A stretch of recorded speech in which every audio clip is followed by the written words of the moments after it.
خامس كلمة معانا elder، حرفيا يعني يا قديم أو يا عجوز، ولكنها بتستعمل في العامية زي يا راجل أو يا صديقي، زي دود في الإنجليزي. سادس كلمة كراس، يعني مدهش أو صادم، زي ما تقول في الإنجليزي واو. والسابع كلمة معانا كفاتش، يعني هراء، في الفصحى بنقول عليها أنزن. وتامن كلمة معانا läuft bei dir، يعني أحسنت أو أمورك ماشية، ده مدح لإنجاز شيء معين.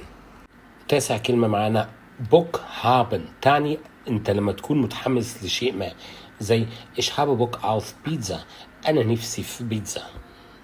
عاشر كلمة وآخر كلمتين معانا النهاردة ديجا أو ديكا، هي كلمة عامية في شمال ألمانيا خاصة في هامبورغ، يعني صديقي. هي تعادلها في الإنجليزية برو.